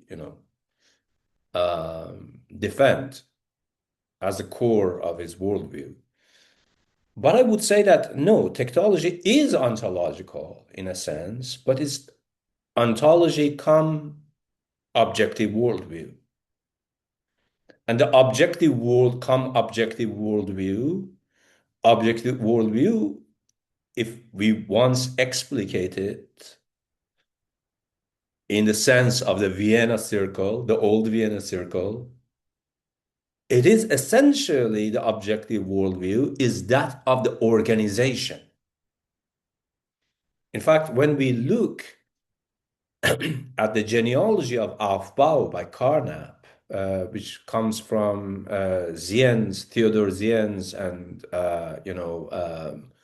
Heinrich Rickert, and late no-Kantianism, it's about this, that there is no such a thing as an objective worldview independent of the subject, or intersubjectivity, meaning a collectivity, right? And this objective worldview is the result of exactly the intersubjective worldview, from chaos to order, to organization. Order, from chaos to order for Carnap, from what you might call to be pre-revolutionary in an ontological sense to revolutionary in the Bogdanovian sense, where basically the objective worldview finally comes to fruitions now through intersubjectivity, not in a Husserlian sense, in a phenomenological sense, but rather, or even Vienna Circle sense, but in a sense of how to organize the subjects, where basically the intersubjectivity, what is intersubjective? Intersubjective is amongst them manifest in the realm of social practices, right?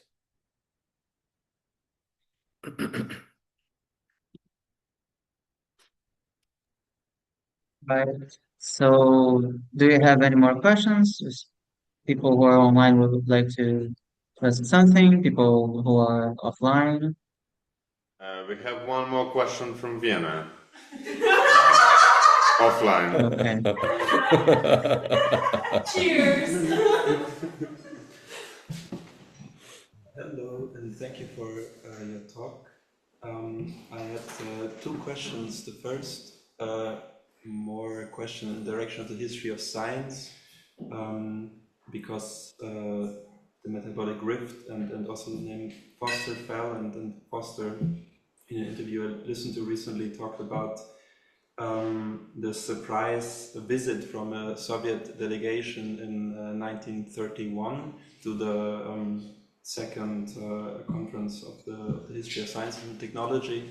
One Soviet scientist was invited, but a few turned up, and I mean, Bogdanov was dead by then. But like, what would you say was the importance of Bogdanov in these discussions of ecology in this time, like in the early Soviet Union, and maybe also like what authors kind of find him important in their now contemporary arguing of ecology.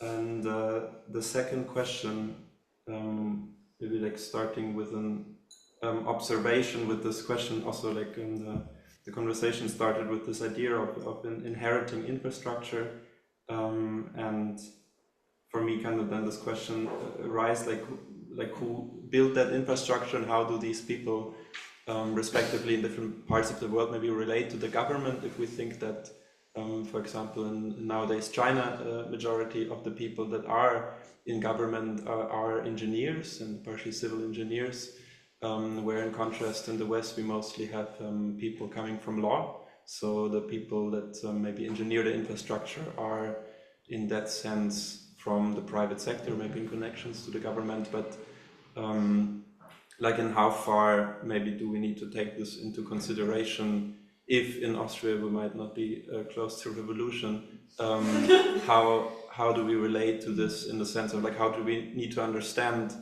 the infrastructure that civil engineers have built, maybe through some I don't know, like polytechnical education, if we maybe also think of the legacy of civil engineers like I don't know, Arafat, who then have an important position in revolution. Thank you. So, with regard to the first question, if I understood it correctly, and please do correct me if I didn't. Um, I would say that Bogdanov's view on ecology is quite actually explicit in his sci-fi novels, right? So, as I mentioned, Red Star actually has a very stark passage of a debate between two figures about ecology. At what cost we are going to make this? Well, of course, we have different sort of indexes of costs, and we have different sort of counterpoints to these costs.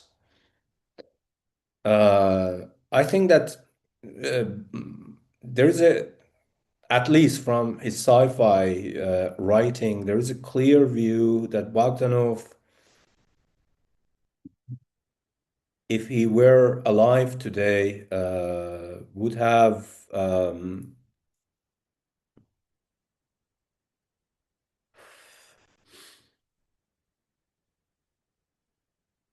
most probably he wouldn't have been a Twitter fan of Elon Musk.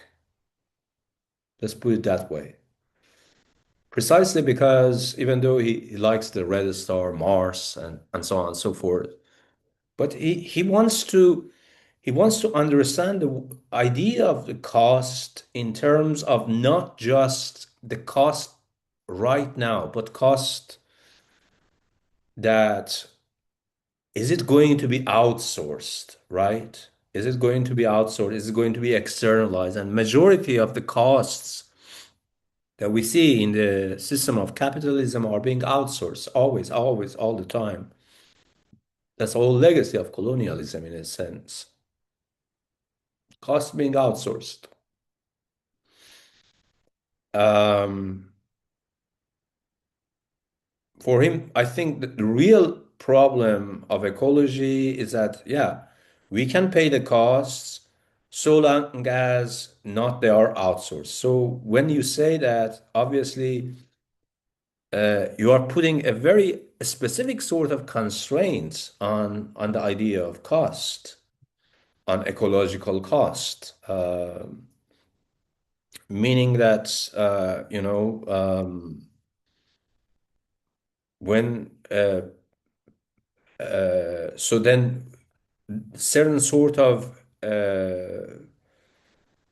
social relations, paradigms of labor, paradigms of production are not being allowed precisely because they fall under outsourcing the cost. Whoever comes and uh, essentially pays the bill. This might be on the same planet, some other people from the other side of the globe, or essentially a new generation. A new generation. And I think that Bogdanov would have absolutely vehemently would have gone against both, particularly the second, outsourcing the costs to the new generation. So they have to pay the bills. As for the second question, yeah, I mean, when we are talking about infrastructure, obviously the word infrastructure is also, a multifaceted sort of thing, as we have seen it in the war on, the Iran war. So this is I'm merely just like giving you the things that I have heard from my fellow country people. So when so So there are a lot of infrastructures. Like you might say that it's cultural heritage is infrastructure, right? Memory is also in infrastructure, collective memory that we share certain sort of, things about our country, about our lived experience in it. And then the bridges, the civil engineer made that. The bridge that, got blown apart, the B2, if I'm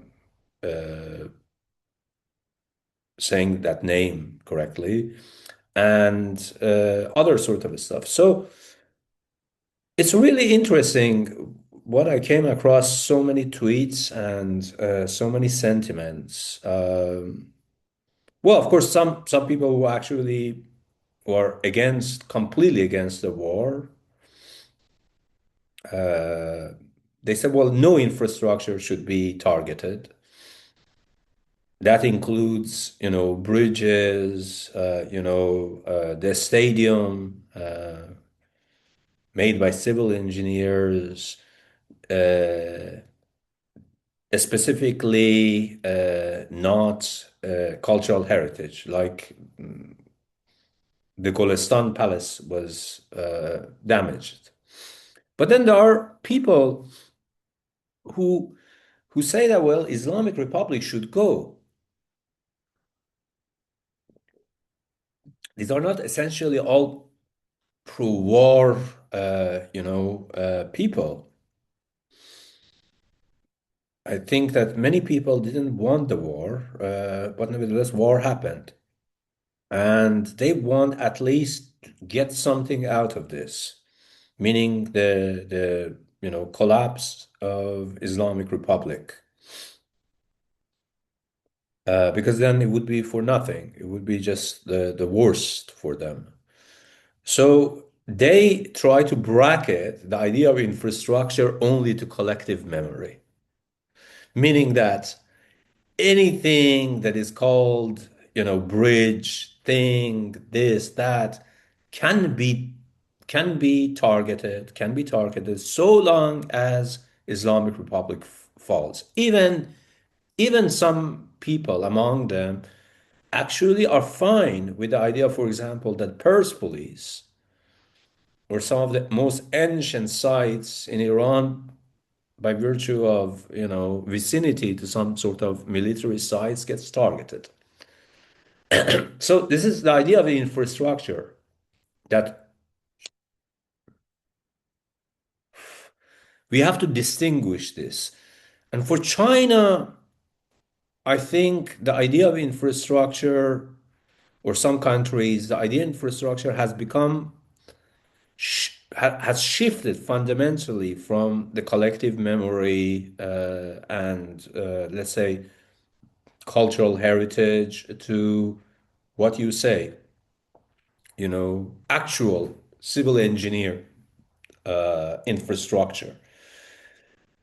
And so the role of a civil engineer,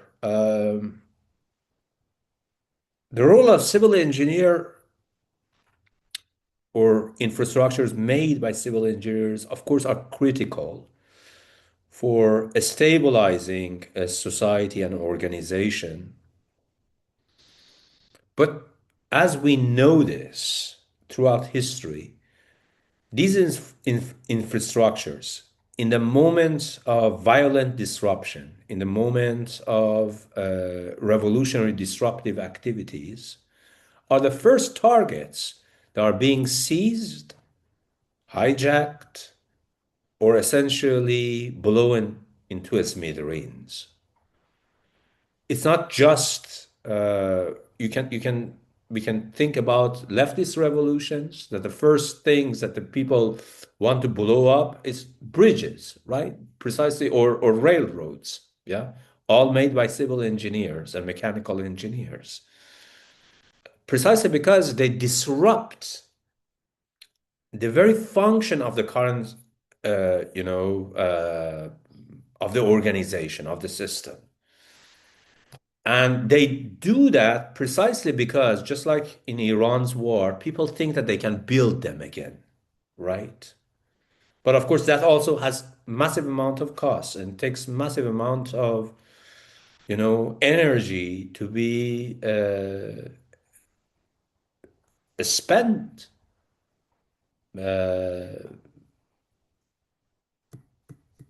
through the pockets of next generations. The same thing also in the right wing, what you might call to be usurpations of power. If we read, for example, Cortesio Malaparte's Technique of Coup d'etat, this is the fundamental prescription of a coup d'etat. Blow up all infrastructures. So really, it's to me, it's kind of interesting that infrastructures, for some reason, and also the civil engineers are the first ones who are being sacrificed in a revolutionary mobilization.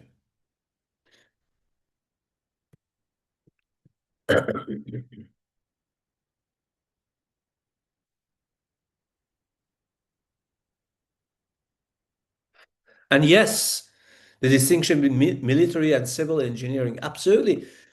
So basically, a military engineer, the engineering corps, back in the day, were the civil engineer. Civil engineer is just like a new definition of a military corps engineers. Hi, Reza. Thank you for the talk.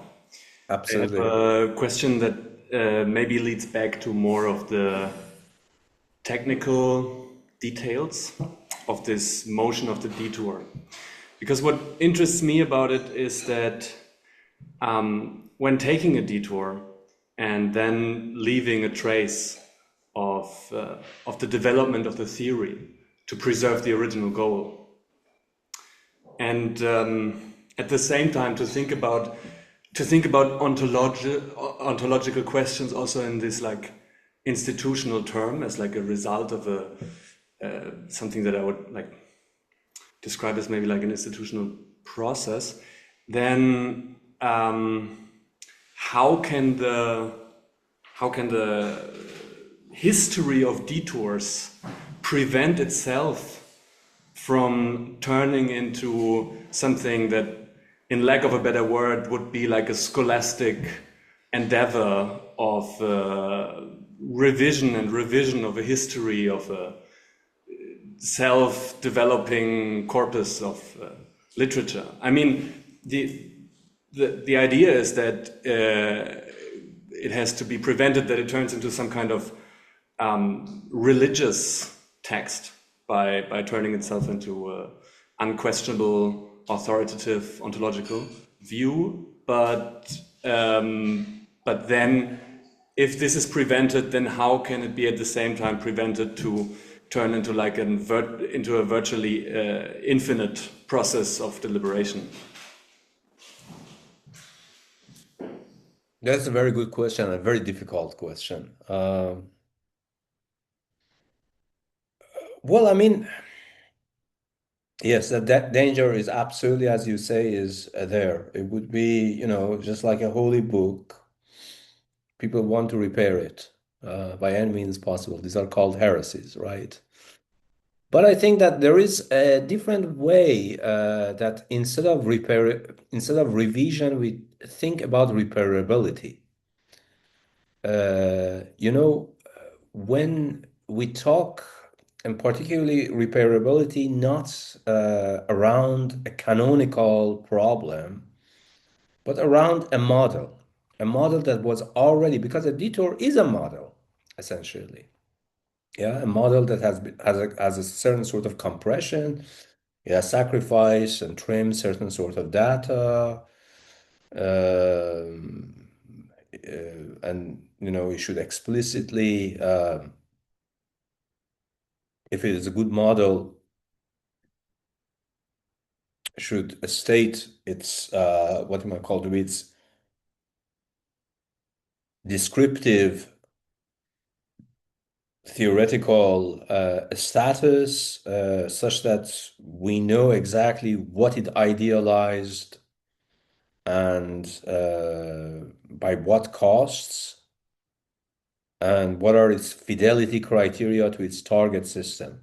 So when we are talking about model, in this sense, repairability, I don't think that has a tendency to become what you say, meaning, revising the gospel over and over in the sort of a scholastic sort of way. But rather it becomes a tweaking procedure, so to speak, precisely because the repairability is not free floating, it's not a reinterpretation of a phenomenon or rewriting it, but rather recalibrating it according to the new costs incurred, according to the new position after returning from the detour, and what the position of the new problem is, so on and so forth, right? But yes, of course, the danger, I would say, absolutely is there. So you are not wrong or overly pessimistic about this problem. Yes, the danger is there. Absolutely.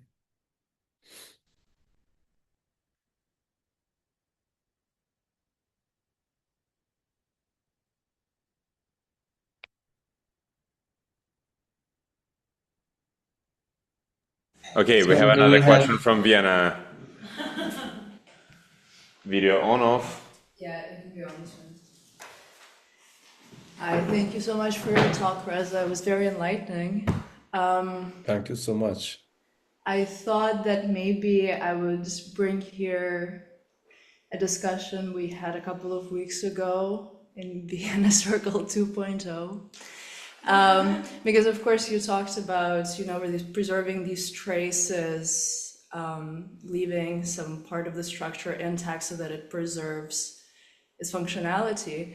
And what we were kind of discussing some weeks ago is that the right currently seems to be on a very good track in terms of sort of constructing their promise and their ideology in such a way that even marginalized groups that it seemingly, well, it seems to, of course, prosecute and exclude, even the representatives of these groups tend to buy into the message. We see a lot of kind of people of color joining the right-wing, organizations both in Europe and of course, especially also in the United States. And we were discussing that seemingly there is no such sort of, the left is not managing to scale up sort of the promise to such a way that it's seemingly become so universal. And I was wondering, and as you were talking, of course, about preserving this invariability, I started to think about this question, of that we, I think, did not really definitively manage to settle for ourselves, of what is it, because it has to be something other than the content of the ideology, because it's so exclusive, it's so exclusive of these groups, yet they tend to join. Do you think there is something in there in terms of this preservation of a certain invariability that is very seductive, that sort of the right accelerationism and the right movements tend to preserve, that the current left movements seem to just not get at? Yes. I mean, I don't know that much about Europe's minority joining, the rightist kind of ideologies and spearheads. But of course, if you see it in the US, you can see it everywhere. You can see it among people of color. You can see it among minorities. You can see it among immigrants, right? That they are even more astonished about these right-wing, movements than what you might call to be a right-winger in a traditional white sort of sense, right? No, I have absolutely seen this. I think, yes, there are some certain sort of invariants that are being preserved. I don't know exactly, well, it depends on the context, for example. But there are also certain sort of promises, and there are also the conditions of possibility.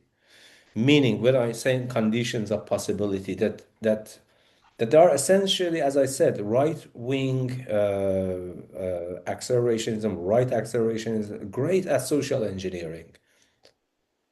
Social engineering in the sense that you engineer the setup of people, right? So think about this.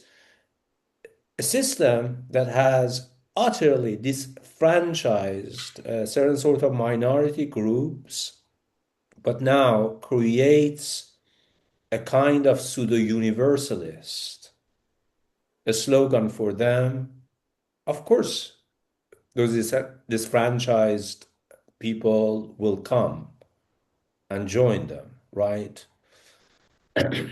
because they have become so desperate that at this point it is far better, this version of the world that they have been promised by the right ideology, the right-wing ideology, than some sort of, half-baked leftist political, worldview.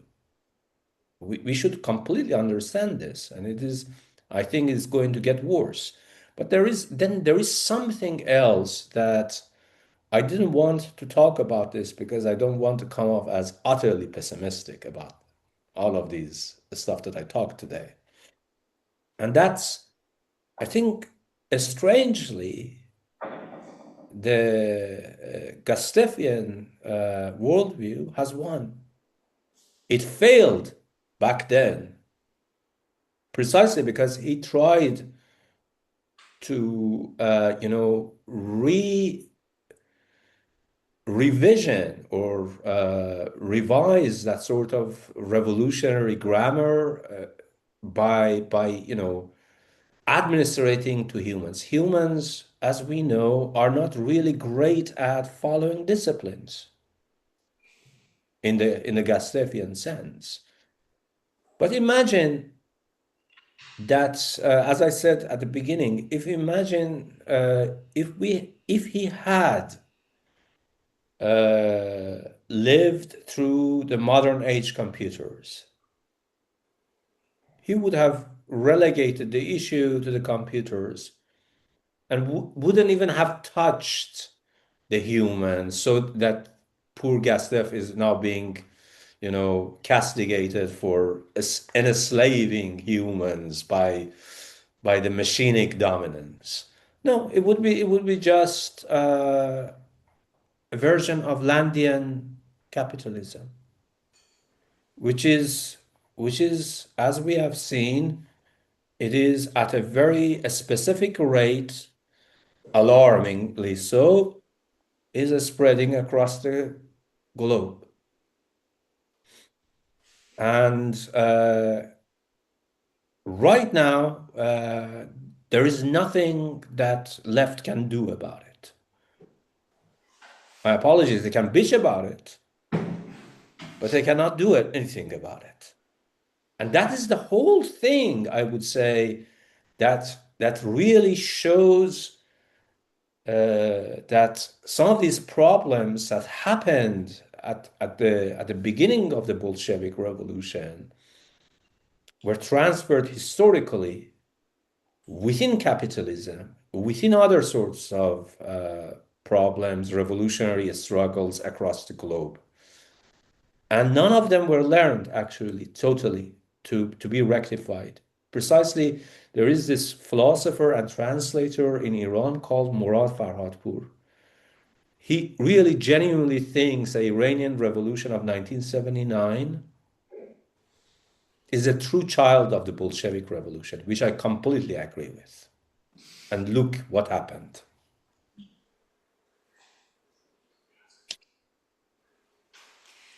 Thank you for your wonderful prognosis, Reza. It's difficult to disagree with it, unfortunately.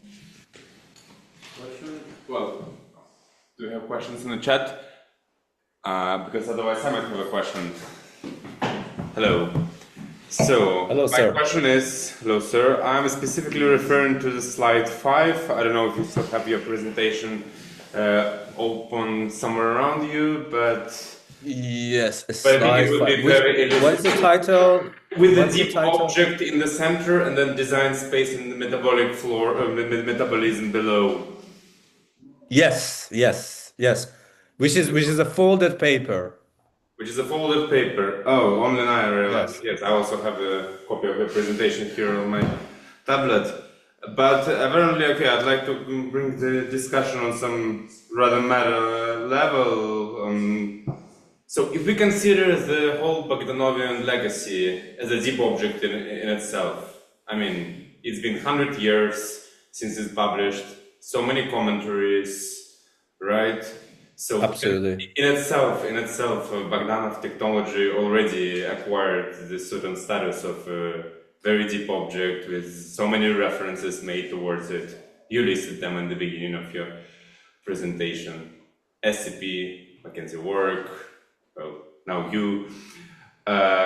We discuss the design space possibilities of revisiting the Bogdanovian legacy. In your opinion, what would be the costs of using such narrative vehicles? And, well, I mean... What would be the cost of what exactly? What would be the costs of using this specific, well, let's be real, narrative vehicle. We're using the Bogdanovian theory as a, I mean, we don't need it as a theory per se, but we need it as some sort of a narrative. Like we rediscover, doing some intellectual archaeology, appealing to some 100 years old Bolshevik theory to say something about the landscape of nowadays. In your opinion, what would be the cost of appealing to this legacy?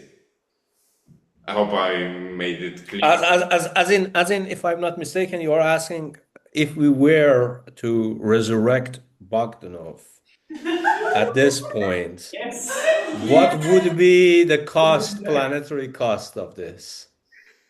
The planetary cost of resurrecting Bogdanov, yes, it's simple as that, because and it's 2026, right? And yes, very a sneaky good question. So I don't know. I mean, I can elaborate further, but it seems like you're already getting the gist of what I'm insinuating here with this tricky question. You see, so I would say that from a mathematical perspective, from a complexity theory perspective, right? The cost would be very, very high, very, very high.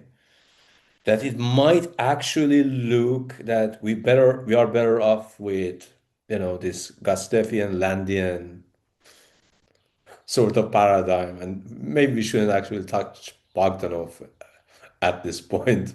But the thing is that, as I mentioned in, I think, one paragraph, that capitalism is essentially a very peculiar, highly specialized system of compression. It's a quantitative compression, but it is not qualitative compression. So quantitative compressions in the informational complexity, a system that is merely like trying to compress for efficacy and efficiency, will at some point start to accelerate on metabolist cost disproportionately. Right now, at this point today, which is what, April 19th of 2026, everything looks great, magnificent, right? With the Gustavian Landian design space cost system. But I would say with this sort of systems, as we know this, because we are not even talking about capitalism. We are talking about simple compression and the cost of compression.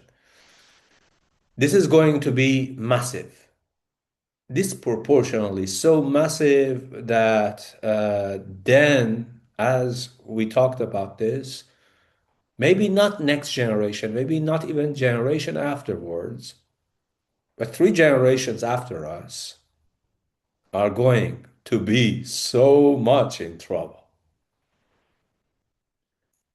So while at the same time, the Bogdanovian resurrection, if we were thinking of cosmism, let's resurrect Bogdanov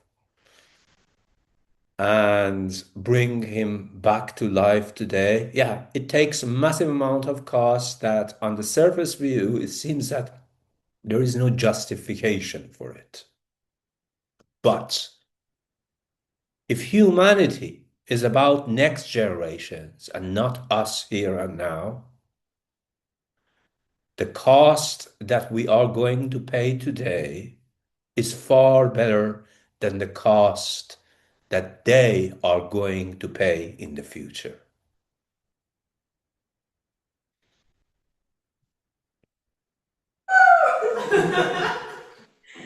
Thank you for this answer. Very honest and just caused some very vivid reactions. Thank you, thank you.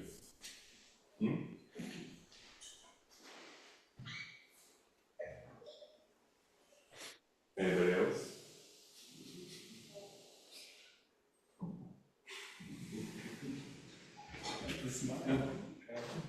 It seems like at this point we exhausted the list of our questions from the Vienna auditory, and no worries.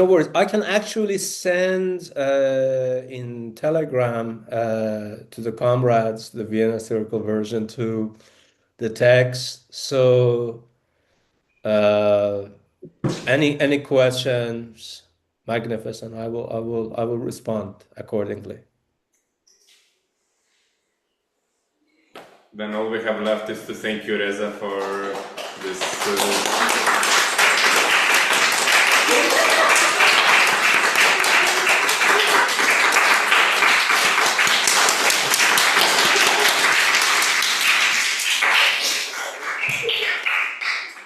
I am humbled. Thank you so much, everyone, and I hope that you get drunk this night and yes, and not think about the world for one moment.